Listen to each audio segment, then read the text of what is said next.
आपका स्वागत है। मैं Somvir Singh, founder of Kiara astrology.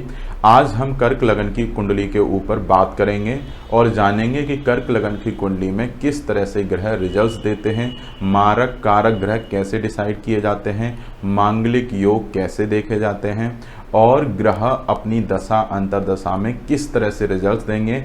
ये मैं आपको एक प्रैक्टिस करके बताऊंगा। एक लाइव कुंडली लेंगे हम, जिसमें मैं आपको सारा प्रेडिक्शन करना बताऊंगा कि ग्रह किस तरह से रिजल्ट्स दे रहे हैं और किस ग्रह का दान किया जाएगा, किस ग्रह के पाठ पूजन किए जाएंगे और किस ग्रह का रत्न धारण किया जाता है। तो चलिए बात करते हैं कर्क लगन की कुंडली के ऊपर। ये कर्क लगन की कुंडली इसलिए बनी क्योंकि लग्न में ही 4 नंबर लिखा हुआ है। जो हमारा लगन जहाँ लिखा होता है वो कुंडली का प्रथम हाउस होता है और उसमें जो राशि लिखी होती है वही हमारी लग्न कहलाती है। तो लग्न में 4 नंबर हमारी कर्क राशि होती है, इसीलिए ये कर्क लगन का चार्ट बनता है। तो कर्क लगन के जातक जनरली बहुत ज़्यादा इमोशनल होते हैं और बहुत अच्छे शांत स्वभाव, बहुत अच्छा नेचर होता है, सिंपल चीज़ें जानते हैं, ज़्यादा उनको छलावा आता नहीं है, बहुत सीधे साधे लोग होते हैं, जल के समान इनकी कैरेक्टरिस्टिक हो जाती है। ऐसे लोग जैसे लोगों के साथ में उठते बैठते हैं, कहीं ना कहीं इनका नेचर उन जैसा बहुत जल्दी हो जाता है, क्योंकि जल के समान इनका शरीर बना हुआ है और जल के समान इनका नेचर भी रहेगा। जिस तरह से जल पत्थरों से निकलकर अपना रास्ता बना लेता है, चाहे कंकड़ पड़े हों चाहे पत्थर पड़े हों रास्ते में, जल अपना कहीं ना कहीं रास्ता बना के दूसरी तरफ से निकल जाता है। तो सेम उसी तरह से ऐसे जातक हर परिस्थिति में अपने आप को एडजस्ट कर लेते हैं। अगर इनके जीवन में कोई बड़ी प्रॉब्लम आती है तो ये बड़ी प्रॉब्लम से भी वहाँ पर निकल आते हैं और अपने आप को एडजस्ट जरूर कर लेते हैं। अगर पैसा होगा लाइफ में तो पैसे वाली शौकत कर लेते हैं। अगर इनके लाइफ में कहीं गरीबी आ जाती है तो ये गरीबी को अपनाकर अपनी लाइफ में आगे बढ़ते रहते हैं। लेकिन इनके डिसीजन लेने में थोड़ी सी कमी आती है, क्योंकि जल के समान है तो कहीं ना कहीं डिसीजन लेने में कमी जरूर आती है। थोड़ा सा शांत स्वभाव के रहते हैं, थोड़ा सा कम बात करते हैं और इमोशनल नेचर बहुत ज़्यादा होता है। ये किसी न किसी इंसान से बहुत ज़्यादा इमोशनली अटैच रहते हैं। वैसे तो ये कर्क लगन की कुंडली है, चंद्र राशि इनके लग्न में आती है और हमारा चंद्रमा मन का कारक होता है, माता का कारक होता है। तो कर्क लगन वाले जातक जनरली माँ से बहुत ज़्यादा इमोशनली अटैच रहते हैं, माँ की केयर भी करते हैं, माँ अच्छे संस्कार भी इनको कहीं ना कहीं मिल जाते हैं। तो कर्क लगन वाले कुंडली वाले जातक ओवरऑल एक बहुत अच्छे इंसान मिलते हैं, सीधे साधे सिंपल नेचर रहता है। तो ये तो हो गई इनके स्वभाव के ऊपर। इस तरह का नेचर कहीं ना कहीं इनके अंदर जरूर रहेगा। अब किस तरह का नेचर और आएगा इनके जीवन में वो डिपेंड करेगा कि लग्न पर कितने ग्रहों का प्रभाव पड़ रहा है, मारक ग्रहों का प्रभाव बढ़ रहा है या कारक ग्रहों का प्रभाव बढ़ रहा है। तो उससे भी इनके स्वभाव में भी परिवर्तन आते हैं। तो हम बात करते हैं अब मारक कारक ग्रह कैसे डिसाइड किए जाएंगे। अब चंद्रमा ने सारे ग्रहों को वो कुछ न कुछ डिपार्टमेंट देंगे। इस चार्ट में कौन कौन से डिपार्टमेंट दिए, किस ग्रह को क्या मिला, अब हम वो डिस्कस करते हैं। तो चंद्रमा ने सूर्य देव से अपनी मित्रता निभाते हुए उनको दूसरे घर का मालिक बनाया। यहाँ चंद्र और सूर्य आपस में बहुत अच्छे मित्र माने जाते हैं, लेकिन इन दोनों ग्रहों के तत्व बिल्कुल अपोजिट हैं। चंद्रमा हमारा जल तत्व माना जाता है और सूर्य अग्नि तत्व माना जाता है। ये दोनों ग्रह आपस में मित्र होने के बावजूद भी ये एक दूसरे के विरोधी माने जाते हैं, क्योंकि जल के पास अगर अग्नि लेकर आएंगे तो अग्नि जल को नष्ट कर देगी और जल को अग्नि के पास लेकर जाओगे तो जल कहीं ना कहीं अग्नि को भी शांत कर देगा, उसको नष्ट कर देगा। तो ये दोनों ग्रह आपस में मित्र होने के बावजूद भी इनके तत्व जस्ट अपोजिट कैटेगरी में आते हैं। मतलब कर्क लगन वाले जातक का शरीर जो है चंद्रमा से बना हुआ है, जल से बना हुआ है। अगर हम जल के पास में अग्नि तत्व लेकर आएंगे तो वो हमारे शरीर को नुकसान देगा, कर्क लगन वाले जातकों को सूर्य जो है नुकसान देगा, क्योंकि वो एक अग्नि तत्व प्लेनेट है। हर वो चीज हमारी शत्रु मानी जाती है जो हमारे शरीर को नुकसान देती है। तो सूर्य का अग्नि तत्व होने की वजह से सूर्य देव यहाँ पर हमें कष्ट देने के लिए तत्पर हो जाएंगे, क्योंकि सूर्य एक अग्नि तत्व कारक ग्रह है और चंद्रमा जल तत्व है, लेकिन वो आपस में मित्र भी हैं। तो यहाँ पर हमें मित्रता कंसीडर नहीं की जाएगी, क्योंकि इनके तत्व जस्ट अपोजिट हैं जो हमारे शरीर को नुकसान दे रहे हैं। तो यहाँ पर सूर्य देवता दूसरे घर के मालिक हैं और चंद्रमा लग्नेश हैं। तो अगर हम अष्टम टू अष्टम थ्योरी अगर यहाँ पर अप्लाई करेंगे तो वो थ्योरी यहाँ पर अप्लाई नहीं होती है। हमें अग्नि तत्व को लेकर वो चीज़ें अप्लाई करनी पड़ेंगी। अष्टम टू अष्टम थ्योरी अप्लाई तो होती है, लेकिन वो कहीं ना कहीं वहाँ पर तत्व अलग आने की वजह से अष्टम टू अष्टम थ्योरी का यहाँ पर वायोलेशन माना जाता है। तो यहाँ पर सूर्य देवता दूसरे घर के मालिक हैं, और मैंने आपको बताया था कि अगर दूसरे घर का मालिक लग्नेश का विरोधी हो या विरोधी दल का हो या एंटी पार्टी हो या शत्रु हो, इनमें से कोई भी हो, तो दूसरे घर का मालिक जो है मारक ग्रह कंसीडर किया जाता है। तो यहाँ पर सूर्य देव मित्र होने के बावजूद भी सूर्य जो है अग्नि तत्व के कारण कर्क लगन वाले जातकों को नुकसान देते हैं, क्योंकि वो अग्नि तत्व से नुकसान देंगे और इनका शरीर जल तत्व से बना हुआ है। इसीलिए इनके तत्व विरोधी दल के होने की वजह से यहाँ पर सूर्य देव एक मारक ग्रह ही कंसीडर किए जाएंगे। यहाँ पर सूर्य देव योग कारक ग्रह नहीं माने जाएंगे, क्योंकि उनके तत्व अलग हैं जो हमारे शरीर को नुकसान देंगे। अब बात करते हैं बुध देवता को। तो चंद्रमा ने बुध देवता को इस चार्ट में क्या दिया। अब चंद्र और बुध आपस में शत्रु ग्रह माने जाते हैं, तो ऑब्वियस है चंद्रमा बुध देव को अच्छे डिपार्टमेंट्स तो नहीं देंगे। तो यहाँ पर बुध देव को तीसरे घर का मालिक बनाया। उनकी कर्क राशि 3rd हाउस में आती है और मिथुन राशि कुंडली के 12th हाउस में आती है। दोनों ही बुरे घरों का डिपार्टमेंट बना दिया। स्वयं का पराक्रम, फिजूल का हार्डवर्क, छोटे भाई बहनों का मालिक बना दिया और खर्च का मालिक बना दिया। तो ये दोनों भाव कुंडली में जनरली अच्छे नहीं माने जाते हैं। तो दो बुरे घरों के मालिक होने की वजह से बुध देवता इस चार्ट में एक मारक ग्रह कंसीडर किए जाएंगे। अब उनकी दशा अंतरा जब भी चलेगी इनको कष्ट देते हुए ही मिलेगी। अब बात करते हैं चंद्र देवता ने शुक्र देवता को क्या दिया इस चार्ट में। तो चंद्रदेव शुक्र देवता के विरोधी दल के माने जाते हैं। ये दोनों ग्रह आपस में शत्रु हैं, लेकिन शुक्र देव की एक राशि केंद्र में आ गई। तो केंद्र में चौथे घर में शुक्र देवता की एक राशि लिखी हुई है और इनकी वृषभ राशि हमारी कुंडली के 11th हाउस में लिखी हुई है। तो इनको एक अच्छे घर का मालिक होने के कारण शुक्र देवता यहाँ पर एक सम ग्रह माने जाएंगे। सम ग्रह क्या होता है कि वो ग्रह जो लग्नेश का शत्रु हो और कुंडली में अच्छे घर का मालिक हो। तो शुक्र देवता यहाँ पर चौथे घर के सारी सुख सुविधाओं के मालिक हैं, इसीलिए शुक्र देवता यहाँ पर एक एवरेज प्लेनेट कंसीडर किए जाएंगे। अब इनकी प्लेसमेंट डिसाइड करेगी वो किस तरह का रिजल्ट्स देंगे। तो जनरली आपको इसको सम ग्रह की कैटेगरी में रखना है और आप इसको एक योग कारक ग्रह भी कंसीडर कर सकते हैं। अगर शुक्र देवता की प्लेसमेंट कहीं कुंडली के तीसरे, छठे, 8वें, 12वें घर में हो जाती है तो यही शुक्र देवता मारक ग्रह कंसीडर किए जाएंगे। अगर वो कुंडली के कहीं अच्छे घरों में बैठे हुए हैं, नीच के नहीं हैं, तो ये बहुत अच्छा रिजल्ट देंगे। अब बात करते हैं मंगल देवता की। चंद्रमा ने मंगल देवता को क्या दिया।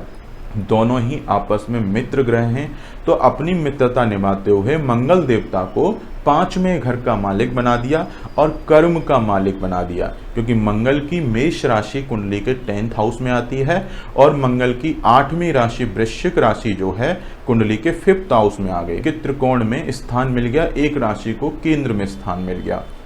तो मंगल देवता यहाँ पर पंचमेश होने के कारण और अपने लग्नेश के मित्र होने के कारण इस कुंडली में एक योग कारक ग्रह बनते हैं, जो कि बाध्य हो जाते हैं एक अच्छा रिजल्ट देने के लिए। लेकिन वो अच्छा रिजल्ट तभी देंगे जब उनकी प्लेसमेंट चार्ट में कहीं अच्छी हो।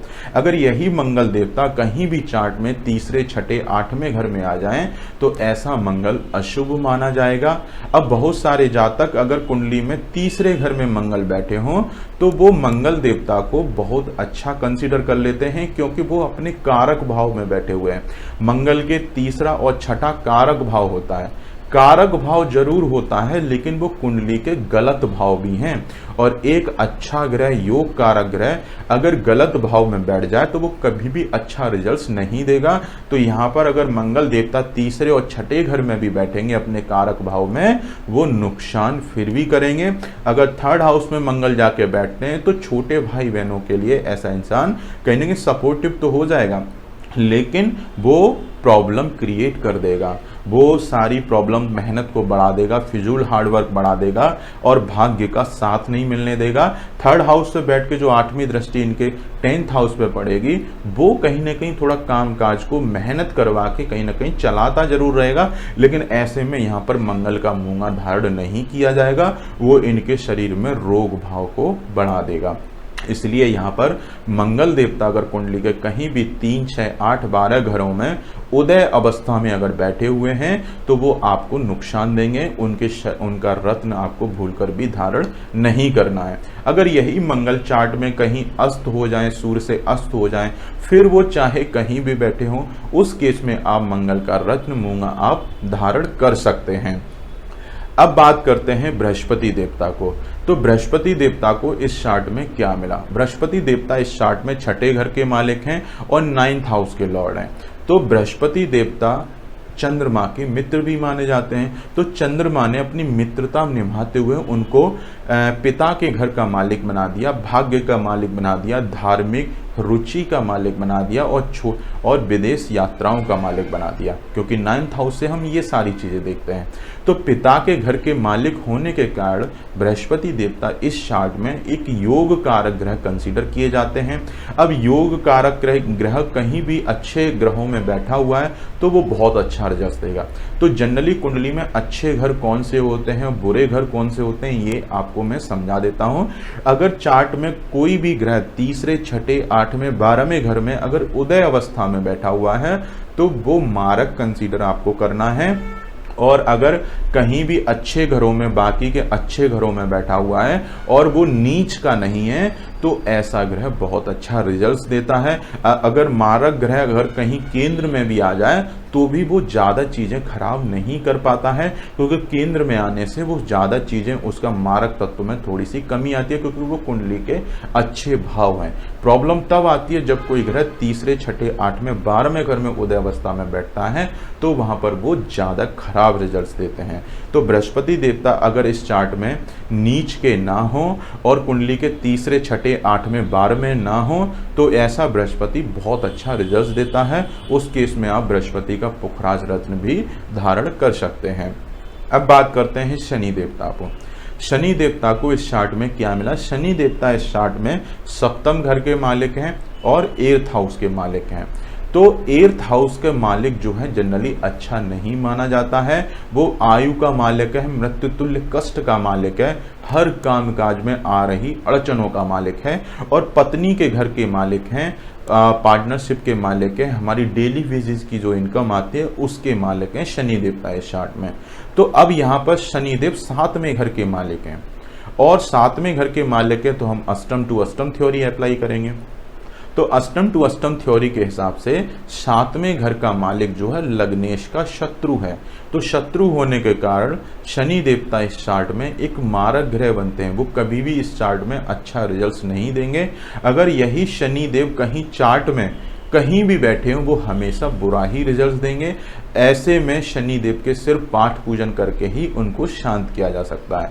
शनि देवता इस चार्ट में सिर्फ एक कंडीशन में अच्छा रिजल्ट दे सकते हैं, अगर वो विपरीत राजयोग की थ्योरी में आ जाएं तो यही शनि देवता चार्ट में बहुत अच्छा रिजल्ट देने में बाध्य हो जाएंगे, क्योंकि शनि की एक राशि कुंडली के 8वें घर में आ गई। अगर यही शनिदेव चार्ट में 6, 8, 12 घरों में बैठे, उदय अवस्था में बैठे, तो ऐसा शनिदेव कहीं ना कहीं विपरीत राजयोग में आ सकता है। लेकिन उसके लिए सर्टेन कंडीशंस हैं कि चंद्रमा बली होना चाहिए, अच्छे भाव में विराजमान होना चाहिए।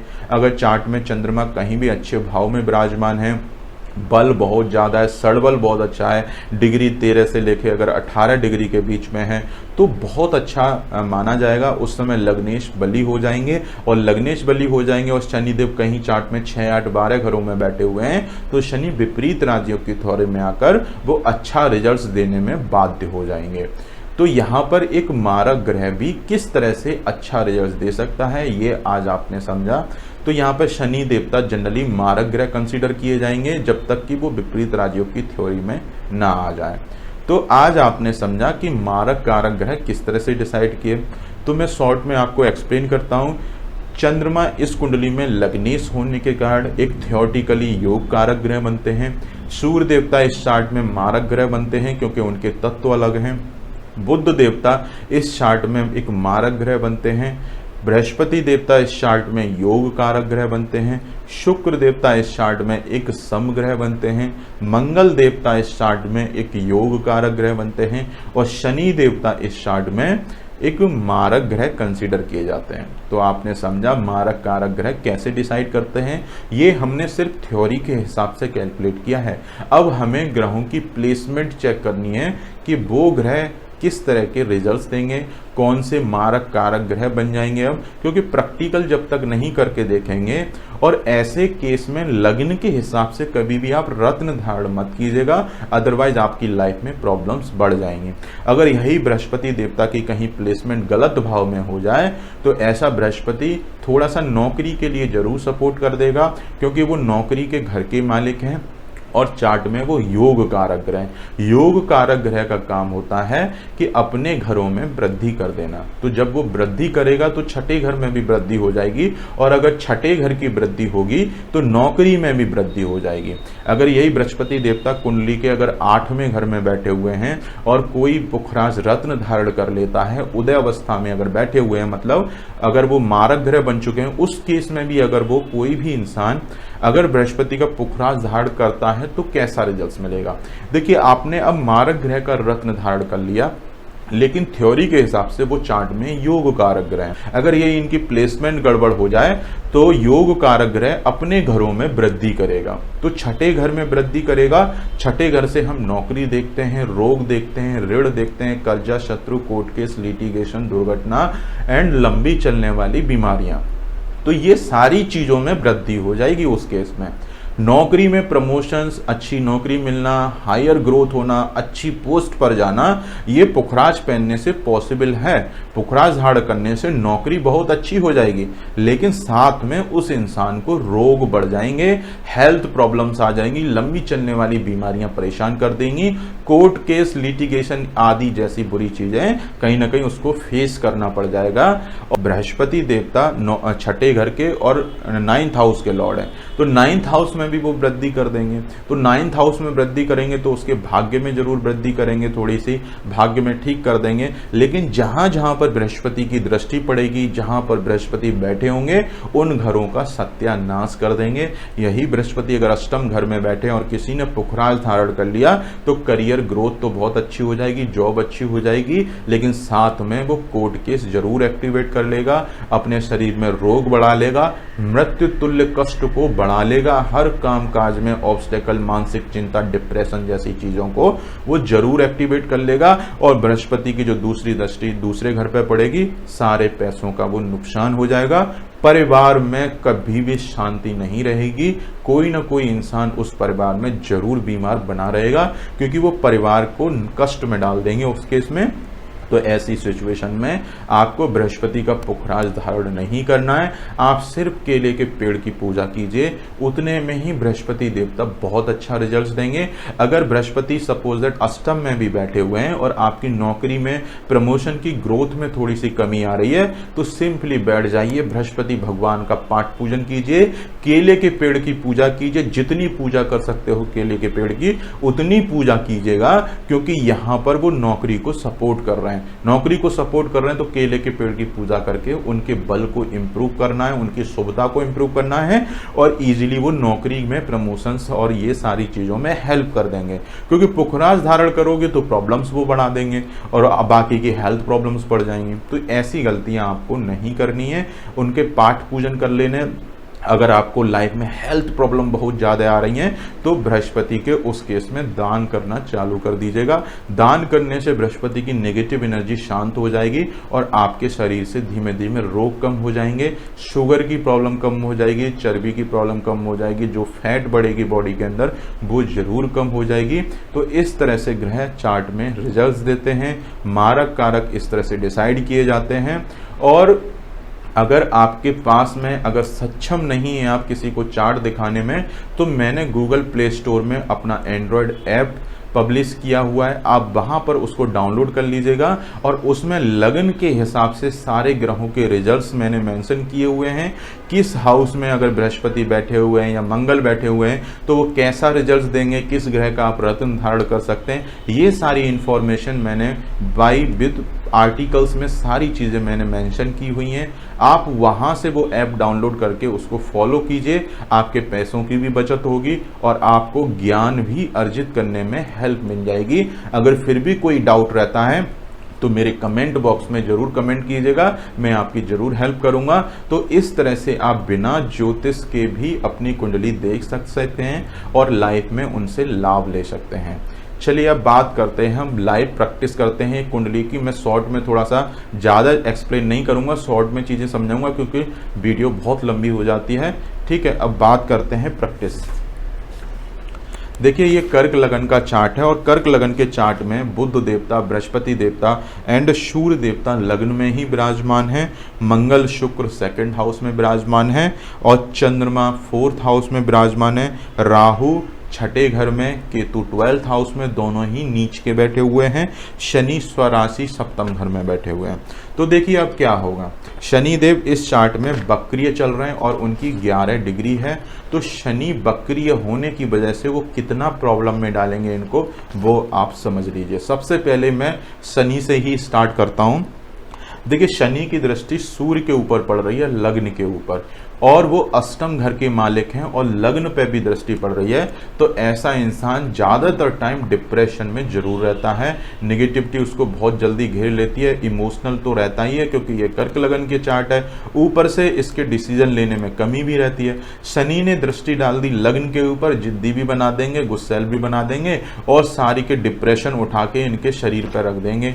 डिप्रेशन के मालिक हैं शनि देवता इस चार्ट में क्योंकि अष्टम घर के मालिक हैं, मृत्यु तुल्य कष्ट के मालिक हैं, तो इनको मानसिक बीमारी होने का योग बना देंगे शनि देवता अपनी दशा अंतरदशा में, क्योंकि शनिदेव इस चार्ट में वक्रीय चल रहे हैं। शनि की दृष्टि सूर्य के ऊपर पड़ रही है और शनि की तीसरी दृष्टि 9th हाउस पर भी पड़ रही है। सूर्य देवता इस चार्ट में पिता के कारक भी माने जाते हैं और दूसरे घर के मालिक हैं, परिवार के मालिक हैं। शनि की दृष्टि ऊपर से पिता के घर पे पड़ रही है, तो जैसे ही इनकी शनि की दशा अंतरा चलेगी इनके पिता को कष्ट हो जाएगा क्योंकि पिता के कारक ग्रह भी परेशान है और शनि की दृष्टि इनके 9th हाउस पे पड़ेगी तो ये पिता को प्रॉब्लम दे देंगे।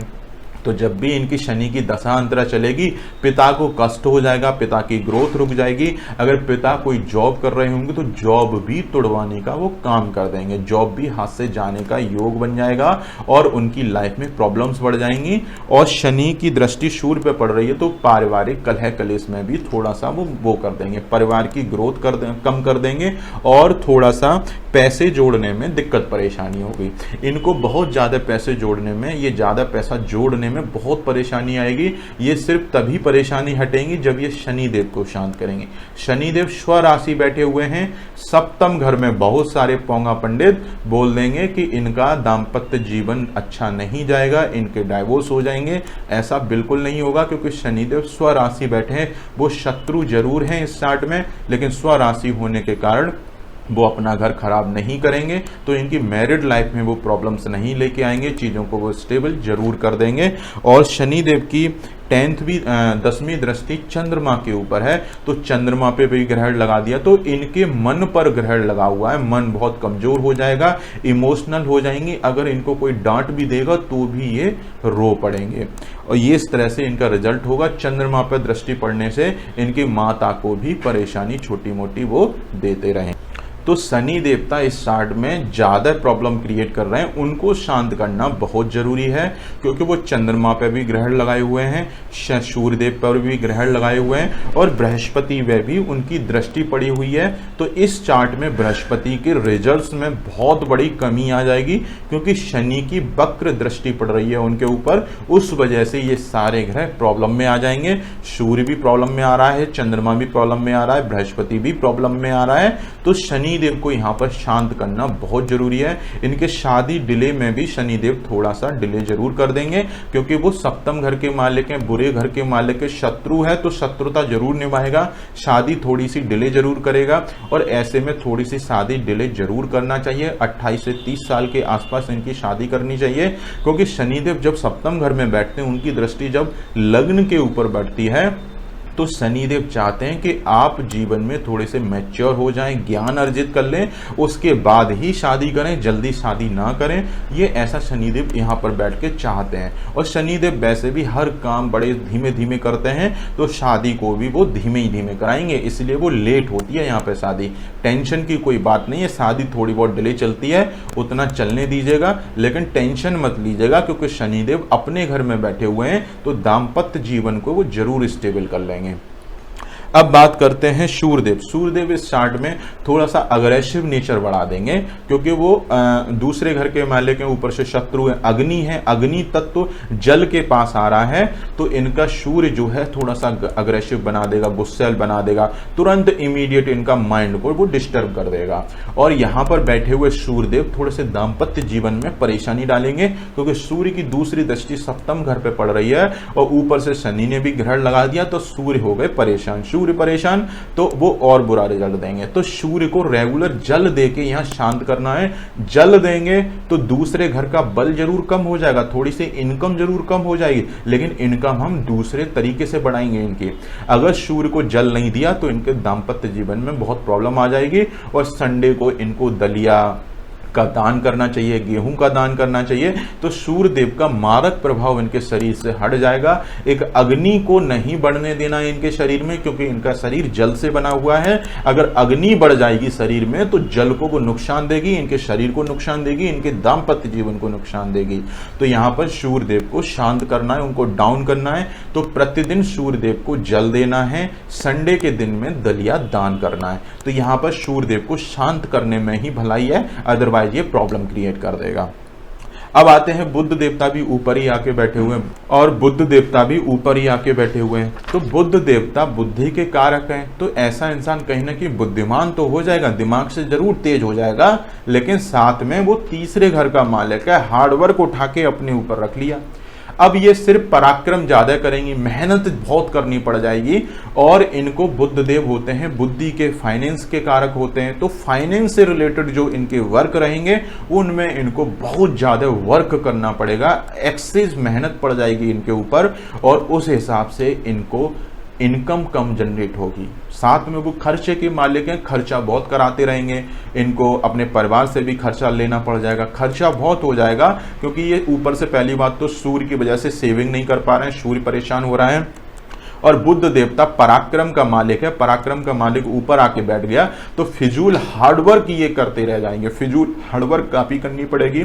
फाइनेंस से रिलेटेड वर्क में इनको ज्यादा मेहनत करनी पड़ेगी, जैसे बैंकिंग सेक्टर हुआ, इन सारे कामों में इनको ज्यादा मेहनत करनी पड़ जाएगी। तो यहाँ पर बुध देव को शांत जरूर करना है। तो बुध देव को शांत कैसे किया जाएगा, क्योंकि बुध देव यहाँ शत्रु ग्रह हैं। तो बुध देव को शांत करने के लिए हर बुधवार को तुलसी की पूजा करनी चाहिए, तुलसी को जल देना चाहिए। अगर रोज कर सकते हो तो बहुत अच्छा, एटलीस्ट बुधवार को जरूर करना चाहिए। तुलसी की सेवा कीजिए, बाजरा रोजाना चिड़ियों को खिलाइए, पंछियों को खिलाइए, उससे इनके बुध देव का बल कम हो जाएगा, क्योंकि यहाँ पर बुध देव दोनों बुरे घर के मालिक हैं और बुरे घर को शांत करने में ही भलाई है। तो यहाँ बुध देव को शांत करके रखना पड़ेगा। तो रोजाना बाजरा चिड़ियों को खिलाना है, तुलसी की सेवा करनी है, और कभी भी कोई किन्नर कहीं मिल जाए तो उसको कोई भी हरे कलर की चीज को लेकर मार्केट से इसको गिफ्ट कर देना है। और हरे रंग की चीजों का बुधवार को आप दान करते रहिएगा। ओम बुद्धाय नमः की 1-2 माला का जाप करना है, ओम गणपति नमः का जाप कर सकते हैं। ये चीजें आपको बुध देव के लिए यहाँ पर करनी पड़ जाएंगी, क्योंकि बुध देवता इस चार्ट में मारक ग्रह हैं। अब बुध देवता चाहे कहीं भी बैठे हों, लेकिन ये सारे उपाय करने पड़ेंगे, क्योंकि वो इस कुंडली में मारक ग्रह कंसीडर किए जाते हैं, वो कभी भी अच्छा रिजल्ट नहीं देंगे। तो यहाँ बुध देव को शांत करने में ही भलाई है, तो इनके दान पाठ पूजन पुण्य ये सारी चीजें करनी पड़ेंगी। अब आते हैं बृहस्पति देवता। बृहस्पति देवता लग्न में ही उच्च के बैठे हुए हैं। अब उच्च का ग्रह बृहस्पति बैठा हुआ इस चार्ट में, और बृहस्पति इस चार्ट में योग कारक ग्रह, योग कारक ग्रह इन्हीं के ऊपर आके बैठ गया उच्च का।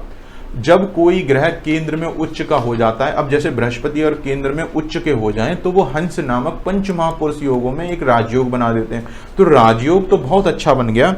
बृहस्पति की डिग्री 24 डिग्री है। बृहस्पति मुश्किल से 20% रिजल्ट दे रहे हैं, क्योंकि बृहस्पति मृत अवस्था में बैठे हुए हैं, वो थोड़े से डेड स्टेट में आ चुके हैं, क्योंकि 23 से 30 डिग्री के बीच में आ रही है इनकी डिग्री, तो वो इनके रिजल्ट्स में बहुत बड़ी कमी आ रही है। तो यहाँ पर बृहस्पति 20% रिजल्ट दे रहे हैं। अब वो उच्च के हो गए तो 20% और बढ़ जाएगा इनका फल, तो ये 40% रिजल्ट दे रहे हैं। लेकिन जो शनि की वक्र दृष्टि बृहस्पति के ऊपर पड़ रही है, वो शनिदेव बृहस्पति को अच्छा रिजल्ट देने ही नहीं देंगे, तो बृहस्पति के रिजल्ट में फिर से कमी आ जाएगी। तो यहां पर बृहस्पति मुश्किल से 10% भी अच्छा रिजल्ट नहीं दे पा रहे हैं।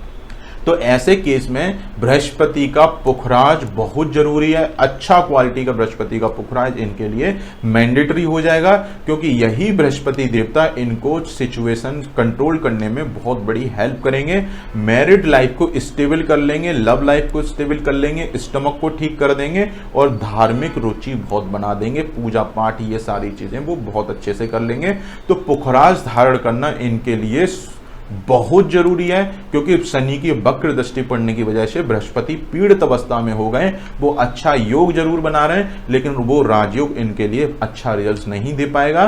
तो इनके लिए पुखराज मैंडेटरी है, उसका कोई इलाज नहीं है, वो पहनना ही पड़ेगा, तभी इनको करियर में ग्रोथ मिलेगी। अब बृहस्पति लग्न में बैठे हैं, तो ऐसा इंसान बहुत सीधा साधा सिंपल दयालु नेचर हो जाता है, किसी का बुरा नहीं कर सकता, हमेशा सामने वाले की आगे बढ़कर हेल्प जरूर करता है। तो यहाँ बैठे बृहस्पति हमेशा इनकी हेल्प करेंगे, दयालु नेचर का बना देंगे, नॉलेज बहुत बढ़ा देंगे माइंड में, तरह तरह की नॉलेज भी हो सकती है इनको, अलग अलग फील्डों की भी नॉलेज हो सकती है, तो ज्ञान अर्जित करने में वो हेल्प करेंगे। बृहस्पति यहाँ इस चार्ट में हायर एजुकेशन के लॉर्ड हैं, हायर एजुकेशन इन्होंने अपने ऊपर बिठाई है और अच्छी पोजीशन में बैठे हुए, तो कहीं ना कहीं पोस्ट ग्रेजुएशन के इनके योग जरूर बनेंगे, पोस्ट ग्रेजुएट ये जरूर कर लेंगे। अब आते हैं मंगल और शुक्र। मंगल शुक्र की युति जनरली अच्छी नहीं मानी जाती है, लेकिन इस चार्ट में मंगल एक योग कारक ग्रह, शुक्र सम ग्रह है, तो दोनों अच्छे ग्रह हैं, ऊपर से अच्छे भाव में बैठे हुए हैं। तो यहाँ पर ये मंगल शुक्र की युति इनको कोई भी विशेष नुकसान नहीं देगी, क्योंकि मंगल हमारे शरीर का कारक माना जाता है और शुक्र सेक्स सिस्टम का कारक है। तो ये दोनों अपोजिट ग्रह भी बन जाते हैं, क्योंकि मंगल इन सब चीजों से दूर ले जाते हैं और शुक्र उन सब चीजों के पास लाते हैं, इसलिए दोनों की युति जनरली प्रॉब्लम में डालती है। लेकिन यहाँ पर शुक्र भी अच्छा है, मंगल भी अच्छा है, और इस चार्ट में मंगल की डिग्री जो है 8 डिग्री है और शुक्र की डिग्री 10 डिग्री है। शुक्र का बल ज्यादा है, शुक्र का बल ज्यादा होने की वजह से शुक्र जो है मंगल के ऊपर ज्यादा हावी हो जाएगा, क्योंकि शुक्र का प्रभाव ज्यादा है। तो यहाँ शुक्र को ज्यादा हावी नहीं होने देना है। यहाँ पर ओपल को तो बिल्कुल धारण नहीं करना है, क्योंकि मंगल प्रॉब्लम में आ जाएंगे। तो यहाँ पर मंगल का रत्न धारण जरूर करना है। मंगल का जो चौथी दृष्टि अपने घर पे पड़ेगी, वो इनका कहीं ना कहीं एजुकेशन बहुत अच्छा करा देगी, एजुकेशन अच्छे से हो जाएगी, कोई जल्दी प्रॉब्लम्स नहीं आएगी। मंगल की जो 8वीं दृष्टि जो 8th हाउस पे पड़ेगी, यही मंगल इनको डिप्रेशन से बाहर निकलने में बहुत बड़ी हेल्प करेंगे और पिता को हेल्प करने में सपोर्टिव हो जाएंगे, भाग्य का साथ देना चालू कर देंगे। तो यहाँ पर मंगल का रत्न मूंगा भी मैंडेटरी हो जाता है, क्योंकि शुक्र के साथ बैठे हैं, ऊपर से बल कम है, तो इनको करियर में और ग्रोथ करने के लिए मंगल का मूंगा पहनना चाहिए। क्योंकि कर्क लगन के जातक पहले ही इमोशनल होते हैं, इनके डिसीजन लेने में कमी आती है। तो ऐसे में क्या होगा कि अगर मंगल और कमजोर पड़े रहेंगे, तो इनका साहसी नेचर थोड़ा सा वो चीजें डेवलप नहीं हो पाएंगी। स्पीच भी बहुत डर डर के बोलते हैं ऐसे लोग, तो यहाँ पे अगर मंगल का मूंगा पहन लेंगे तो कहीं ना कहीं स्पीच भी अच्छी हो जाएगी, थोड़ा बोल्डनेस पर्सनैलिटी हो जाएगी। तो यहाँ पर मंगल का मूंगा पहनना बहुत जरूरी है, लव लाइफ को भी स्टेबल करेगा। और मंगल का मूंगा पहनने से कहीं ना कहीं शादी के योग बहुत अच्छे बन जाएंगे, क्योंकि मंगल की चौथी दृष्टि उनके पंचम घर पे, अपने ही घर पे पड़ रही है। तो ये अपने में ही बहुत अच्छा राजयोग शुभ बना रहे हैं, तो यहाँ पर मंगल देवता का मूंगा रत्न धारण करके चीजों को और अच्छा किया जा सकता है। शुक्र देवता का यहाँ पर रत्न धारण नहीं करना है, क्योंकि शुक्र का यहाँ रत्न धारण कर सकते हैं लेकिन उनका प्रभाव नहीं बढ़ाना है, वो ऑलरेडी अच्छा रिजल्ट्स दे रहे हैं। तो यहाँ पे शुक्र का रत्न जल्दी वैसे पहन सकते हैं, क्योंकि शुक्र एक समग्रह है और अच्छे घर में बैठे हुए हैं, तो इस चार्ट में शुक्र का रत्न धारण किया जा सकता है। लेकिन मंगल शुक्र साथ होने की वजह से हम शुक्र का प्रभाव नहीं बढ़ाएंगे, यहाँ पर मंगल का प्रभाव बढ़ाएंगे। अदरवाइज इनके एक्सटर्नल अफेयर शादी के बाद में कि इनके हस्बैंड के एक्सटर्नल अफेयर्स, ये सारी चीजों को वो बढ़ा देगा, क्योंकि मंगल शुक्र की युति अच्छा नहीं माना जाती है, वो एक्सटर्नल अफेयर्स की तरफ मोटिवेट करती है। तो यहां पर शुक्र का प्रभाव हमको भूल के भी इस सिचुएशन में नहीं बढ़ाना है। ऐसे में हमें मंगल का प्रभाव बढ़ाना है, जिससे मंगल का प्रभाव बढ़ेगा तो वो एक्सटर्नल अफेयर जैसी चीजें वो हस्बैंड की तरफ से और इनकी तरफ से वो कहीं ना कहीं पूरी तरह से खत्म जरूर कर देंगे। तो इनके पारिवारिक जीवन में अच्छा करेंगे मंगल देवता यहाँ पे। इसलिए मंगल का रत्न धारण करना बहुत जरूरी है, जिससे कि इनकी आगे की लाइफ स्टेबल चले। तो यहाँ पर मंगल का मूंगा मैंडेटरी हो जाता है। मैंने देखा बहुत सारे लोग मूंगा को चांदी में धारण करते हैं। देखो, मंगल का मूंगा अगर चांदी में धारण करोगे तो कोई फायदा नहीं मिलेगा। बहुत सारे पोंगा पंडित पता नहीं क्यों चांदी में उसको पहना देते हैं।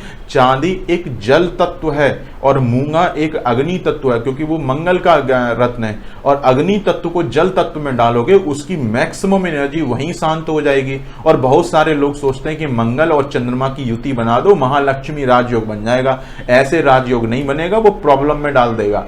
तो यहाँ पे मूंगा को सोने, पीतल, ब्रोंज में ही धारण करना है। चांदी में भूल के भी धारण मत कीजिएगा। चाहे लाख लाख रुपए का आप मूंगा पहन लो, वो रिजल्ट ही नहीं दे पाएगा, क्योंकि उसकी मैक्सिमम एनर्जी चांदी में जाने की वजह से वो शांत हो जाएगी, वो रिजल्ट ही नहीं दे पाएगा। तो बहुत सारे पोंगा पंडित चांदी में पहना के घुमा देते हैं और उस इंसान की लाइफ में प्रॉब्लम बढ़ा देते हैं। वो अपना एक्सपेरिमेंट निकालने लग जाते हैं। भाई, यहाँ पर मूंगा को चांदी में नहीं पहना जाता, माणिक को चांदी में नहीं पहना जाता, पुखराज को भी चांदी में नहीं पहना जाता है। सिर्फ ओपल को चांदी में पहन सकते हैं, हीरा को चांदी में पहन सकते हैं, जरकन को चांदी में पहन सकते हैं। और बहुत सारे लोग गोमेद को, लहसुनिया को चांदी में पहन के घूमते हैं। यार, राहु चंद्रमा तो पहले ही एक दूसरे के शत्रु में ग्रहण लगा देते हैं, ऊपर से उसको चांदी में और डाल दिया, और मुसीबत। और मूंगा को तो चांदी में भूल के भी मत पहनिएगा। यहाँ पर मूंगा को सोने, पीतल, ब्रोंज में ही धारण किया जाता है, तभी वो अच्छा रिजल्ट दे पाएंगे, क्योंकि अग्नि तत्व उसका शांत हो जाएगा जल में जाने से। तो आपने समझा कि किस तरह से यहाँ पर मंगल रिजल्ट्स दे रहा है। अब मैं आता हूं चंद्रमा के ऊपर। चंद्रमा इनके 4th हाउस में बैठा हुआ है और चंद्रमा लग्नीश है। ये खुद उठ के सुख सुविधाओं के घर में गए। तो चंद्रमा इनके चार्ट में बहुत अच्छी जगह बैठा हुआ है, क्योंकि ये उठ के सुख सुविधाएं में गई हैं। इनके परिवार में सुख सुविधाएं जरूर मिलेंगी। जन्म से ही सुख सुविधाएं 100% इनको मिलेंगी। एक अच्छा परिवार मिलेगा, घर का सुख मिलेगा, सारी सुख सुविधाएं इनके पास में रहेंगी, क्योंकि चंद्रमा 4थे घर में आया है। हर चीज का सुख, वाहन का सुख, गाड़ी का सुख लाइफ में जरूर मिलेगा। लेकिन एक प्रॉब्लम है इस चार्ट में, शनि की दृष्टि चंद्रमा के ऊपर पड़ रही है, वो ग्रहण लगा रही है। तो जो हम अच्छा समझ रहे हैं उसमें ग्रहण लग रहा है, तो कहीं ना कहीं परेशानियां भी आना चालू हो जाएंगी। तो यहां पे चंद्रमा का मोती रत्न मैंडेटरी हो जाता है, क्योंकि शनि ने ग्रहण लगा है, चंद्रमा परेशान है, उनको परेशानी हो रही है। तो ऐसे में उनकी रेज को बढ़ाने के लिए यहां पर चंद्रमा का मोती, वो भी अच्छा क्वालिटी का मोती होना चाहिए।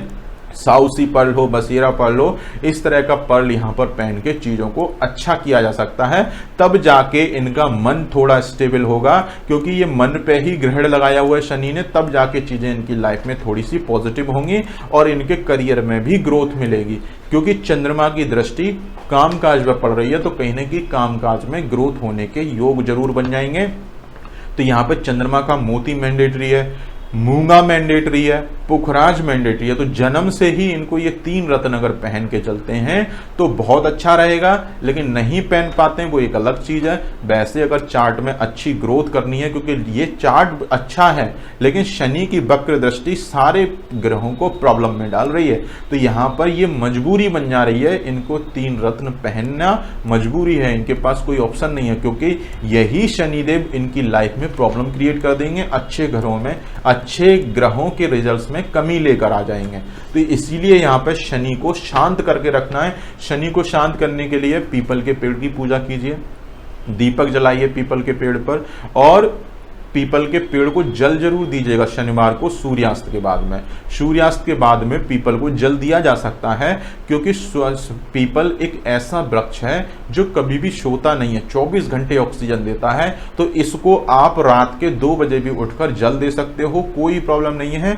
और सादा ही जल देना है। बहुत सारे लोग कभी कच्ची लस्सी डालेंगे, कभी तेल चढ़ाएंगे, ये सब चीजें भाई नहीं करनी है, उसकी जड़ों को उल्टा नुकसान होगा। कभी दूध डाल लेंगे, दूध डालना है तो 1-2 बूंदे डालो, क्योंकि पेड़ की सिंपल खुराक पानी है, आप उसको पानी दीजिए। और उसमें कुछ मिला लोगे, कभी गुड़ मिला लोगे, कभी कुछ कर लोगे, श्रद्धा भाव से आप करना चाहते हो तो थोड़ा सा गुड़ वहां रख सकते हो, पानी में मत डालिए, क्योंकि उसकी जड़ों को नुकसान होता है। आप सिंपल सादा जल उसको चढ़ाइए, बहुत आराम मिलेगा। शनिदेव बहुत जल्दी शांत होना चालू हो जाएंगे। ऐसे में इनको शनि का फास्ट भी रखने की वो जरूरत पड़ जाती है, क्योंकि शनिदेव की वक्र दृष्टि प्रॉब्लम में डाल रही है, और इनके चार्ट में तो जन्म से ही वक्री चल रहे हैं। तो इनको शनि का यहाँ पे पाठ पूजन रेगुलर करना चाहिए, शनि के फास्ट रखने चाहिए, शनिवार का फास्ट रखना चाहिए। तो चीजें, बहुत सारी चीजें स्टेबल हो जाएंगी। जो सूर्य पे ग्रहण लग रहा है, सूर्य का ग्रहण भी कम हो जाएगा, चंद्र पे जो ग्रहण लग रहा है उसमें भी कमी आ जाएगी, और चंद्रमा का मोती धारण करने से तो ग्रहण योग से ये पहले से ही बाहर आ जाएंगे। तो आज, और इनके चार्ट में राहु केतु नीच के बैठे हुए हैं। राहु अपने वृश्चिक राशि में और धनु राशि में नीच का माना जाता है, और राहु बैठा है 6ठे घर में। तो ये लंबी चलने वाली बीमारियों को निमंत्रण दे रहा है यहाँ पर बैठ के राहु, और केतु भी वही चीजें करेगा। केतु जब 12th हाउस में बैठता है तो ऐसा इंसान मोक्ष की तरफ जरूर लेके जाता है केतु। और केतु एक ऐसा ग्रह है जो इंसान को भगवान बनाने के पीछे पड़ा रहता है। वो सामाजिक दूरियां करा देता है, सामाजिक क्षेत्र से दूर लेके जाता है, आध्यात्मिक रुचि जरूर कराने लगता है। तो केतु जब भी 12th हाउस में बैठता है तो वो मोक्ष प्राप्ति के योग बनाता है। ऐसे इंसान को सारी दुनियादारी से अलग ले जाके वो खड़ा कर देगा। और केतु जो है, अगर उसको भगवान बनाने के लिए किसी इंसान को अगर उसके शरीर को कष्ट देना पड़ा तो वो पूरा तरह से कष्ट भी देगा, क्योंकि उसको सिर्फ भगवान बनाना है उस इंसान को, उसको अलग लेके जाना है, समाज से दूर लेके जाना है। तो इस केस में भूल के भी राहु केतु का रत्न धारण मत कर लीजिएगा, जिंदगी में बर्बाद हो जाएंगे, कुछ भी नहीं मिलेगा आपको। तो जब भी राहु नीच के बैठे हो, केतु नीच के बैठे हो, कभी भी रत्न धारण मत कीजिएगा, उल्टी गिनती उसी दिन से चालू हो जाएगी। यहां पर राहु केतु ऑलरेडी प्रॉब्लम दे रहे हैं, रत्न धारण करते ही वो प्रॉब्लम 10 गुना बढ़ जाएगी, क्योंकि रत्न का काम होता है ग्रह से आने वाली किरणों को बढ़ा देना। अब उस ग्रह से कैसी किरणें आ रही हैं वैसी तो वो बढ़ाएगा, कोई अपनी तरफ से तो वो किरणें बढ़ाएगा नहीं। अब जब किरणें राहु से नेगेटिव रेज आ रही हैं तो वो नेगेटिव रेज को बढ़ाना चालू कर देगा। पॉजिटिव एनर्जी वो कहां से ले आएगा? रत्न पहनने से। तो यहां पर रत्न भूल के भी मत पहनिएगा, बर्बाद कर देंगे, डिप्रेशन में लेके आ जाएगा पूरी तरह से। तो यहां पर वो मृत्यु तुल्य कष्ट, दुर्घटना के योग और पूरी की पूरी नौकरी छुड़वा देगा, क्योंकि राहु और केतु दोनों ही मिलकर इनके नौकरी में परेशानी दे रहे हैं। राहु की जो पांचवी दृष्टि 10th हाउस पे पड़ रही है, इनके कामकाज में प्रॉब्लम देगा, वर्क में प्रॉब्लम देगा, जहां पे ये जॉब कर रहे होंगे उसमें प्रॉब्लम कुछ ना कुछ राहु क्रिएट करके रखेगा। राहु की दृष्टि 12वें घर पे खर्चे खूब बढ़ा देगा, जेल यात्रा के योग तक बना सकता है वो। तो यहां पर राहु का इस तरह का कोई भी रत्न धारण नहीं करना है। राहु की दृष्टि 2nd हाउस पे पड़ रही है मंगल के ऊपर, तो मंगल ऑलरेडी परेशानी में आ गए, यहाँ पे अंगारक योग बना रहे हैं वो। तो यहाँ पर मूंगा मैंडेटरी हो जाएगा, मूंगा जरूर धारण करना है। और राहु को शांत जरूर रखना है, क्योंकि वो 2nd हाउस में पड़ेगी दृष्टि, पैसा नहीं जोड़ने देगा राहु, क्योंकि राहु का प्रभाव चार्ट में बहुत ज्यादा होता है। ये शनि की परछाई है, परछाई 4 डिग्री एडवांस चलती है ये शनि से, तो और वो बहुत खराब रिजल्ट देते हैं राहु ऑलरेडी, क्योंकि राहु के जो गोमेद जो होता है उसकी वेवलेंथ 7 लाख टाइम्स बढ़ जाती है गोमेद पहनने से। अगर वेवलेंथ इतनी बढ़ा दोगे तो वो कहीं का नहीं छोड़ेगा। राहु वैसे ही सारी गलत चीजों का मालिक होता है, शराबी का मालिक होता है, इलीगल एक्टिविटीज का मालिक होता है, ड्रिंक करना, ये सब करना, स्मोक करना, इन सब चीजों का वो कारक माना जाता है। अब उसका रत्न धारण करोगे तो भले ही आपने सिगरेट नहीं पिया, लेकिन सिगरेट के लक्षण शरीर में आ जाएंगे, निकोटीन जैसी बीमारियां, उससे जो बीमारियां बढ़ती हैं वैसी बीमारियां डेवलप हो जाएंगी। तो यहां पर गोमेद तो बिल्कुल नहीं धारण करना है, सिर्फ राहु को सूर्यास्त के बाद में शांत करके रखना है। बहुत सारे पोंगा पंडित यहाँ पर राहु और केतु का लहसुनिया और वो गोमेद धारण करा देते हैं। देखो भाई, ये सब गलती मत करना जिंदगी में। इससे अच्छा है चार्ट मत दिखाना किसी को, घर में चुपचाप बैठो और पाठ पूजन कर लो अगर ज्यादा आपके लिए प्रॉब्लम है तो, क्योंकि गलत रत्न धारण किया तो वो जिंदगी में बर्बाद कर देगा। फिर चार्ट लेके घूमते रहना कहीं भी, वो आपको 1% भी रिलीफ नहीं देने वाला, क्योंकि गलत रत्न धारण कर लिया। अब ऐसे ही मेरे एक क्लाइंट है, उनके राहु अष्टम घर में नीच के बैठे हुए और केतु सेकंड हाउस में। किसी पोंगा पंडित ने उनको अष्टम घर में बैठे हुए राहु का गोमेद पहना दिया, वो भी नीच का। तो वो बच्चे ने धीमे धीमे धीमे धीमे खाना खाना तक छोड़ दिया, डिप्रेशन में पूरी तरह से आ गया। राहु की दृष्टि चंद्रमा के ऊपर थी, राहु की दृष्टि सूर्य के भी ऊपर थी उनके केस में। तो उस केस में वही गोमेद पहना हुआ, वो भी माणिक के साथ में गोमेद पहनिया, ना तो माणिक सूट कर रहा, शनि सूर्य भी नीच के बैठे हुए, राहु भी नीच के बैठे हुए, दोनों के ही रत्न पहना दिए, वो भी दोनों ही अपोजिट पार्टियों के रत्न पहना दिए। तो ऐसा बच्चा डिप्रेशन में चला गया बुरी तरह से, घर से बाहर नहीं निकल रहा, अपने को कमरे में बंद कर लिया, बुरी तरह से डिप्रेशन में है। ना तो पिता की बात मान रहा है, ना मां की बात मान रहा है, क्योंकि सूर्य पे ग्रहण लग रहा है राहु की वजह से, चंद्रमा पे भी ग्रहण लग रहा है, तो ना तो माता की बात सुन रहा। तो ऐसा बच्चे की लाइफ बर्बाद कर दी उस पंडित ने। तो ऐसी गलतियां भूल के भी मत कीजिएगा। अगर राहु और केतु जो है नीच के अगर रत्न धारण करोगे तो जिंदगी में कभी कुछ नहीं कर पाओगे। तो अगर आपने धारण किया हुआ है तो भूल के भी मत पहनिएगा, उसको तुरंत इमीडिएट निकाल दीजिएगा। अगर आपने धारण किया हुआ है तो उसको इमीडिएट निकाल दीजिएगा, और नहीं तो बर्बाद हो जाएंगे। पूरी तरह से वो डिप्रेशन में लेके आ जाएगा, हर चीज गलत लगेगी आपको, किसी भी इंसान पर भरोसा नहीं कर पाएंगे जल्दी आप, हमेशा 4 कमियां निकाल दोगे उस इंसान में। तो भूल के भी नीच राहु केतु का रत्न धारण मत कीजिएगा। मेरे पास एक एस्ट्रोलॉजर भी आया हुआ था, वो भी राहु का नीच ग्रह का रत्न धारण पहन के घूम रहा था। तो जब से मैंने उसको रिकमेंड किया कि भाई इसको नहीं पहनना, उतारो, जैसे ही उन्होंने उतारा और उन्होंने जो रत्न रिकमेंडेड थे वो रत्न जैसे ही धारण किए, उनके करियर में ऑटोमेटिक ग्रोथ हो गई। तो ऐसी गलतियां बहुत सारे एस्ट्रोलॉजरों को पता ही नहीं है, नॉलेज ही नहीं है। बस किसी ने पोंगा पंडित ने एक ने बोल दिया 10 साल 100 साल पहले कि नहीं राहु का नीच का गोमेद पहनो, तो सब वही फॉलो किए आ रहे हैं। किसी एस्ट्रोलॉजर, बड़े एस्ट्रोलॉजर ने बोल दिया कि राहु के नीच का गोमेद पहन लो, सब ठीक हो जाएगा। शनि नीच के कहीं चार्ट में अगर मान लीजिए योग कारक है और वो नीच राशि में बैठे, अरे भाई कुछ नहीं हो सकता, आप जाके नीलम पहन लो। पहले ही उसकी बैंड बजी हुई है, नीलम धारण करने से और बैंड बज जाएगी।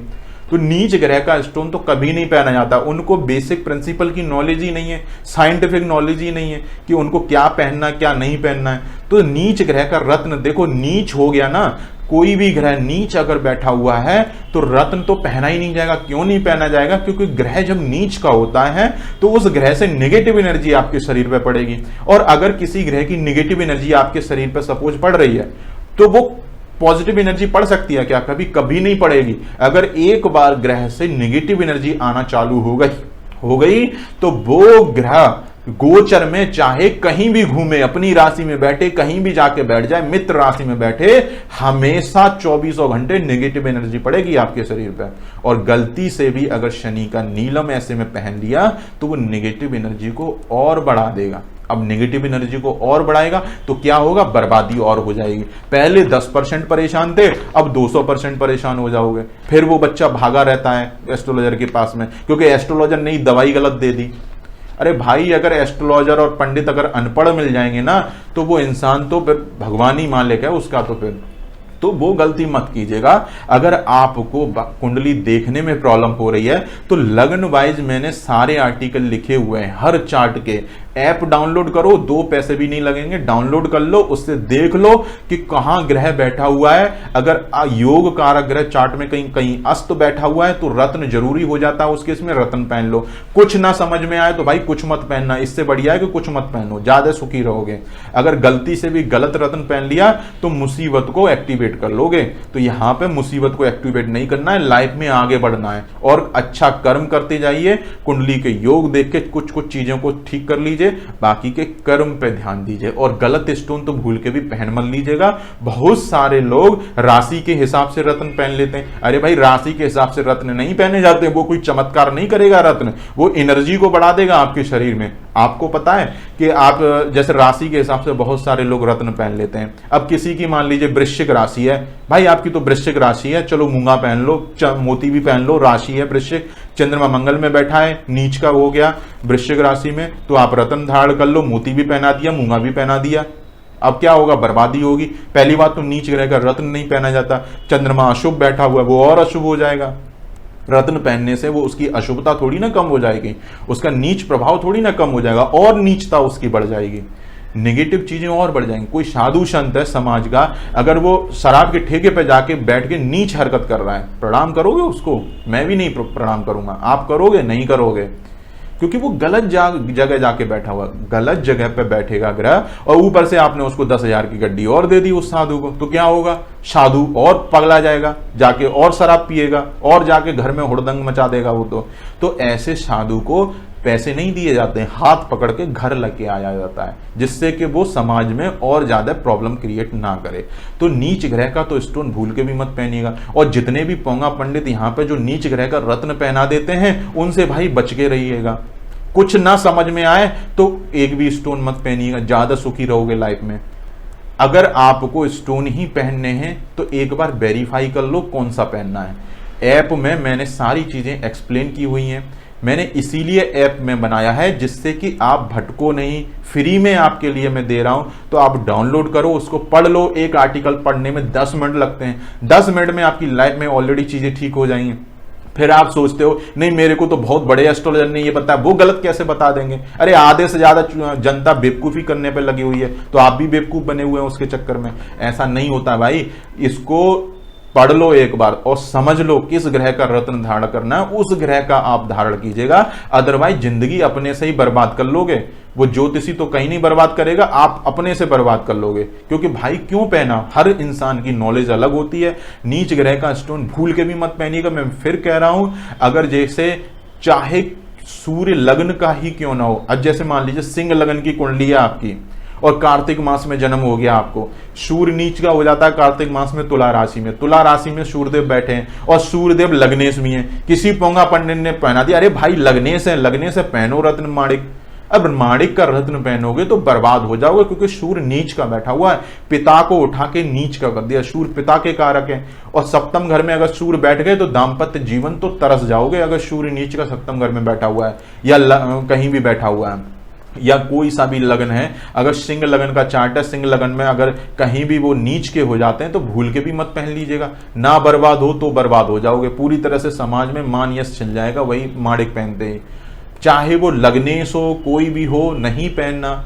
अगर चीफ मिनिस्टर है, हमारे प्रधानमंत्री हैं, सपोज है प्रधानमंत्री शराब के ठेके पे जाके बैठ के हुड़दंग मचाने लगेंगे तो वो अच्छा रिजल्ट देंगे? नहीं देंगे। तो ये गलती आपको नहीं करनी है। अब देखिए डिस्कशन कहां से कहां चला गया, मैं आगे एक्सप्लेन करता हूं। अब यहां पे राहु और केतु नीच के बैठे हुए हैं कर्क लगन के चार्ट में। तो इस चार्ट में राहु केतु नीच का है, भूल के भी रत्न नहीं पहनना है, सिर्फ पाठ पूजन करके शांत करना है। कैसे शांत करेंगे? राहु को शनिवार को सूर्यास्त के बाद में चाय पत्ती अगरबत्ती का दान कीजिए, गोमेद को जल प्रवाह कर दीजिए, उसकी एनर्जी को शांत करना है। क्योंकि राहु केतु नीच के हैं, शत्रु बन गए आपके शरीर के। जो ग्रह शत्रु बन गया उसका रत्न मत पहनना, सीधा सीधा सिंपल फंडा है। रत्न पहन लोगे बर्बाद हो जाओगे। तो राहु का यहां पर रत्न नहीं पहनना है, केतु का कोई रत्न नहीं पहनना है। सिर्फ क्या करना है? पाठ पूजन करना है, छोटा मोटा दान करते रहना है। केतु का क्या दान होगा? मंगलवार को या बुधवार को, क्योंकि केतु मंगल की परछाई माना जाता है। और इसके उपाय जो, और केतु के आराध्य भगवान हमारे गणेश जी माने जाते हैं, बुद्ध देव माने जाते हैं। तो यहाँ पे गणेश जी का इसीलिए बुधवार का दिन चूज किया जाता है इनके दान के लिए, मंगल का दिन चूज किया जाता है क्योंकि मंगल की परछाई है। तो मंगलवार को या बुधवार को केतु का अचार का दान आप कर सकते हो, कुत्ते की सेवा कर सकते हो, डॉगियों को रोटी खिलाओ, दूध पिलाओ, कुछ भी खिलाओ, जो आपकी इच्छा हो। आपका केतु शांत हो जाएगा। लेकिन दिन में नहीं करना है ये सब सूर्यास्त के बाद ही करना है। राहु केतु शनि ये सब अंधेरे के कारक ग्रह हैं, अंधेरा है इनके पास में। और आप दिन में उपाय करने लग जाते हैं। दिन में सुबह हनुमान चालीसा पढ़ ली, उसी के साथ में राहु का मंत्र भी पढ़ लिया। अरे भाई दोनों शत्रुओं को एक साथ में क्यों याद कर रहे हो? राहु के, केतु के, शनि के पाठ पूजन मंत्र जाप कभी भी सुबह नहीं पढ़े जाते हैं, ना ही दिन में पढ़े जाएंगे, ना ही दान सुबह होगा, ना ही दान दोपहर में होगा, सिर्फ सूर्यास्त के बाद ही होगा, आफ्टर सनसेट होगा। आफ्टर सनसेट सूर्यास्त के बाद ही उपाय होंगे, क्योंकि जब तक अंधेरा नहीं आएगा तब तक ये ग्रह एक्टिवेट नहीं होंगे। और आप सूर्य के उजाले में दान कर देते हैं। सूर्य अगर निकले हुए हैं तो अंधेरा आएगा ही नहीं, शनि राहु केतु की प्रेजेंस होगी ही नहीं। तो कर लो उपाय, कितने करोगे? दुनिया भर के उपाय कर डालो, कुछ नहीं होने वाला उससे। तो ये गलतियां आपको नहीं करनी है। राहु केतु शनि के जो भी उपाय दान पाठ पूजन करने, वो सब सूर्यास्त के बाद करने, वो भी अपने अपने बार में कीजिएगा। मंत्र जाप पाठ पूजन आप रोजाना कर सकते हैं, खूब करो, बहुत बढ़िया है। किसी भी ग्रह का पाठ पूजन मंत्र जाप करो, सब अच्छा रहता है। बहुत सारे लोग कंफ्यूज रहते हैं मैं किस ग्रह का मंत्र जाप करूं। भाई सारे ग्रहों का मंत्र जाप कर लो, कोई प्रॉब्लम नहीं है, क्योंकि कुछ ग्रह अच्छे होंगे आपके चार्ट में तो वो अच्छा रिजल्ट देने लग जाएंगे, उनकी शुभता बढ़ जाएगी मंत्र पढ़ने से। और जो ग्रह शत्रु है उनका मंत्र पढ़ोगे तो वो अच्छा है, वो अपनी शत्रुता कम निभाएगा आपसे, मित्र बन जाएगा आपका। अब केतु इस चार्ट में, राहु इस चार्ट में नीच के पड़े हुए हैं, तो ऐसे में सोने से पहले राहु के केतु के मंत्र पढ़ के सोना चाहिए, तो रात को नींद भी अच्छी आती है, चीजें भी अच्छी रहेंगी। खूब मंत्र पढ़ो, करके देखो प्रैक्टिकल। जिनको नींद नहीं आती है ठीक से, जिनको रात में बेचैनी ज्यादा होती है, शनि राहु केतु के तीनों मंत्र पढ़ के सोना चालू कर दो, 10 दिन बाद देखना अच्छी नींद आना चालू हो जाएगी। क्योंकि कहीं ना कहीं शनि राहु केतु का पाप प्रभाव ज्यादा रहता है चार्ट में। अगर वो कहीं गलत भाव में बैठे हुए हैं, नेगेटिव बैठे हुए हैं, मारक ग्रह बने हुए बैठे हैं, तो प्रॉब्लम वही ज्यादा क्रिएट करते हैं, क्योंकि अंधेरे के कारक हैं।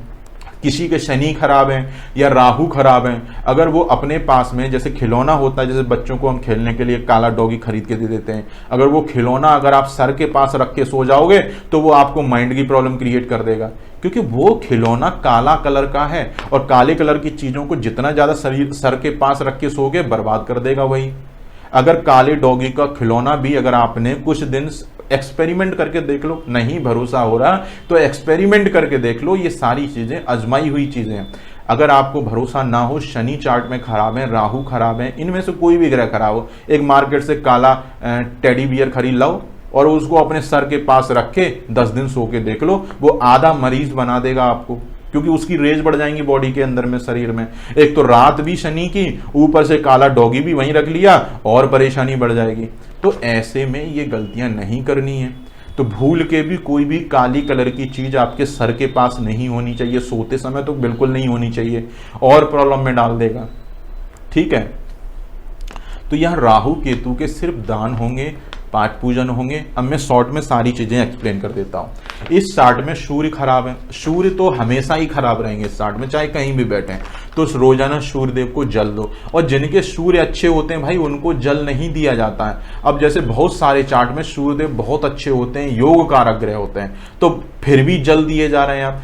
योग कारक ग्रह के उपाय नहीं किए जाते हैं, सिर्फ पाठ पूजन मंत्र जाप कर सकते हो। अगर किसी के चार्ट में सूर्य अच्छे हैं तो उनको सूर्य को जल नहीं देना है। जल देते क्यों है? जल देने से क्या होता है कि जो हम जल ऐसे करके देते हैं वो किरणें सूर्य से छन के आती हैं, वो जल से छन के जब किरणें शरीर में पड़ेंगी तो उनके मारक तत्व में कमी आ जाती है। जब मारक तत्व में कमी आ जाएगी तो वो आपके लिए अच्छा है। और अगर आपके सूर्य अच्छे पड़े हुए हैं चार्ट में और फिर भी आप जल दिए जा रहे हो तो सूर्य की अच्छी रेंज में कमी हो जाएगी आपके शरीर में। मारक तत्व तो सूर्य के पास है ही नहीं है, क्योंकि वो तो आपका शरीर का मित्र ग्रह है। अब मित्र ग्रह को आप जल दे के शांत करने पर लगे हुए हो तो वो कहां से अच्छा करेगा? फिर चाहे माणिक भी पहन के घूमो, वो अच्छा ही नहीं कर पाएगा। तो हर इंसान को सूर्य को जल नहीं दिया जाता है।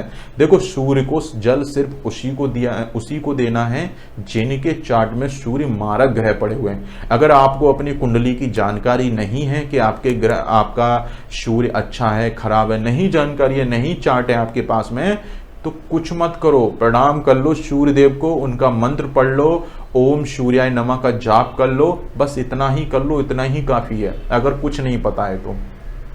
और जिनके पास चार्ट ना हो, कुंडली ना हो, जिनको जानकारी नहीं है कि कौन से ग्रह कहाँ बैठे हुए हैं, क्या है कैसे नहीं है, लाइफ में फिर भी प्रॉब्लम है, तो सिंपली पाठ पूजन मंत्र जाप ही करना। भूल के भी आपने किसी पंडित को हाथ दिखा दिया, मेरा हाथ बताओ, उसने कुछ रत्न रिकमेंड कर दिया, वो तो अपना रत्न बेच के निकल जाएगा, आपकी मुसीबत बढ़ा देगा।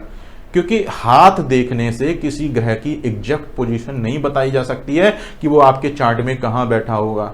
हाथ देखने से प्रिडिक्शन जरूर कर सकते हैं, लेकिन हाथ देखकर ये नहीं बता सकते कि इसके चार्ट में सूर्य मारक है कि कारक है। योग कारक थ्योरेटिकल रहते हैं ग्रह, और बहुत सारी सिचुएशन में वो मारक बन जाते हैं। ऐसे में रत्न धारण करोगे, बर्बाद हो जाओगे। तो जब भी अगर आपको चार्ट के बारे में जानकारी नहीं है, नहीं पता है आपको चार्ट में ग्रह कहाँ बैठे हुए हैं, कुंडली नहीं है सपोज, तो ऐसे में बृहस्पति देवता का सिर्फ पाठ पूजन कर लो और शनि देवता का पाठ पूजन कर लो। क्योंकि बहुत सारे लोग को तो शनि की साढ़े साथी परेशान करती है, किसी को ढैया परेशान करती है, क्योंकि निगेटिव प्रभाव ज़्यादा है। अगर चार्ट में शनि देव अच्छे भी होंगे तो और अच्छा कर देंगे, खराब होंगे तो सारी प्रॉब्लम ही हट जाएगी। शनि की 3 दृष्टियां होती हैं, बृहस्पति की 3 दृष्टियां होती हैं, मंगल की भी 3 दृष्टियां होती हैं। तो शनि मंगल बृहस्पति इनके पाठ पूजन चालू कर दीजिएगा। अगर आपकी संतान होने में प्रॉब्लम आ रही है, चार्ट नहीं है, अब क्या करें? कुछ नहीं करना, शनिवार को शनि देव का पाठ करना चालू कर दो आफ्टर सनसेट।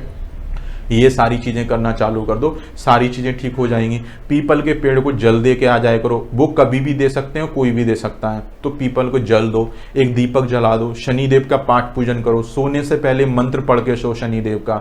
थर्सडे को ओम ब्रह्म ब्रह्मस्पति नमः का खूब पाठ करो, खूब मंत्र जाप करो। केले का पेड़ लगा लो, केले के पेड़ की पूजा करो, खूब पूजा करो जितनी कर सकते हो, वो करना चालू कर दो। दान भूल के भी मत करना। अगर आपको चार्ट नहीं पता है तो दान की मनसा से कभी भी दान मत करना। आपको वैसे किसी इंसान की मदद करनी है, किसी को कष्ट हो रहा है तो कुछ देना है, वो एक अलग चीज़ है, लेकिन मन में दान के पॉइंट ऑफ व्यू से दान मत करना उस केस में, क्योंकि आपको पता ही नहीं लगेगा कि कौन से ग्रह का आप दान करना है, क्या नहीं करना, उसमें और प्रॉब्लम बढ़ जाएंगी। तो बृहस्पति के पाठ पूजन करो, केले के पेड़ की पूजा करो, गुरुओं का सम्मान करो, पिता का सम्मान करो। अब पिता से आप लड़े, अब फीमेल लड़कियां हैं सपोज दैट, अगर उनके चार्ट में फीमेल लड़कियां हैं सपोज दैट, और उनके चार्ट में चार्ट नहीं है उनके पास में, और फिर बेबी इशू का कोई प्रॉब्लम आ रहा है, और ऊपर से फादर इन लॉ से खूब लड़ाई हो रही है, मदर इन लॉ से खूब लड़ाई हो रही है, पति से भी एकदम खूब लड़ाई हो रही है, तो ऐसे केस में ग्रह शांत होंगे ही नहीं, पाठ पूजन भी आपकी हेल्प नहीं करेगा। तो सबसे पहले अपने रिश्तों को पहले सुधारना है, क्योंकि अगर रिश्ते नहीं सुधरेंगे तो ग्रह शांत होंगे ही नहीं सबसे पहले। अब देखिए, फीमेल्स के लिए बृहस्पति देवता पति के कारक माने जाते हैं, पिता के कारक माने जाते हैं।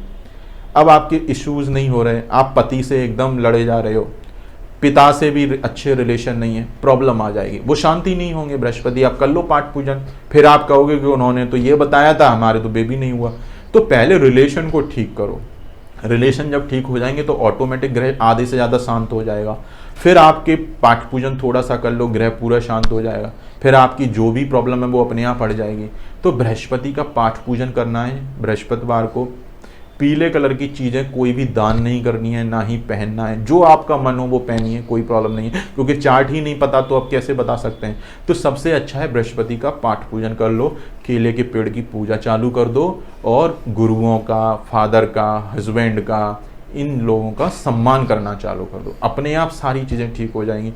पुत्र के योग भी बन जाएंगे, कहीं ना कहीं संतान के भी योग बन जाएंगे, संतान जरूर हो जाएगी। फिर शनिदेव के लिए पीपल के पेड़ की जो मैंने बताया, शनि मंत्र का जाप करो, सूर्यास्त के बाद जाप करो। मैंने मंगल क्यों जोड़ा इसमें, क्योंकि मंगल हमारे शरीर के कारक हैं, और कहीं ना कहीं संतान उत्पत्ति में मंगल का बहुत बड़ा रोल प्ले होता है। और मंगल होते हैं हमारे हनुमान जी, इष्ट देव हैं हनुमान जी उनके, और हनुमान जी एक ऐसे प्लेनेट हैं, एक ऐसे भगवान हैं जिनका पाठ पूजन करने से बहुत सारी प्रॉब्लम अपने आप हटती रहती हैं। तो आप हनुमान जी का पाठ करो खूब, ओम ये हनुमान चालीसा का पाठ कर लो रोजाना, वो आपके लिए अच्छा रहेगा। तो ये 3 ग्रहों के मंत्र जाप, पाठ पूजन, और शनिवार को शनिदेव का पाठ पूजन सूर्यास्त के बाद में, ये 3 ग्रहों के पाठ पूजन चालू कर देना। आपकी 50-60% ऐसे ही आपकी ख़त्म हो जाएगी। बाकी के इन ग्रहों से रिलेटेड जो रिलेशंस होते हैं उनको सुधार लीजिएगा, सारी चीज़ें ठीक हो जाएंगी। तो बिना कुंडली के भी आप जीवन में इनसे लाभ ले सकते हैं। तो किसी को प्रॉब्लम आ रही है, उसके पास में चार्ट नहीं है, पता ही नहीं है क्या करना है, तो उसको ये वीडियो ज़रूर शेयर कर दीजिएगा। हो सकता है कि इस वीडियो की हेल्प से उसकी प्रॉब्लम थोड़ी सी कम हो जाए, उसको समझ में आ जाए कैसे क्या करना। अगर आपको वीडियो पसंद आई हो तो वीडियो को लाइक कीजिए, शेयर कीजिए, कमेंट कीजिए कि वीडियो कैसी लगी, कमेंट करके बताइए। आपके कोई सुझाव हैं तो वो भी कमेंट करके बताइएगा। और इस वीडियो को फैलाइए थोड़ा सा, जिससे लोगों की हेल्प हो जाए। पैसे कुछ नहीं लगने, लेकिन लोगों की हेल्प ज़रूर हो जाएगी। और अगर आप ज्योतिषी सीखना चाहते हैं तो सबसे पहले ऐप डाउनलोड कर लो, वहाँ से पढ़ना चालू कर दो। फ्री में है, सारी चीज़ें फ्री में डाली हुई हैं, तो सीख लो, क्या प्रॉब्लम है। अब सीख जाओगे तो आगे लाइफ में काम भी आएगा। अपने से कुंडली देख के समझ लोगे। किसी इंसान पे डिपेंड होने से अच्छा है इंडिपेंडेंट बन जाओ, खुद से करना सीख लो, ज़्यादा फायदे में रहोगे।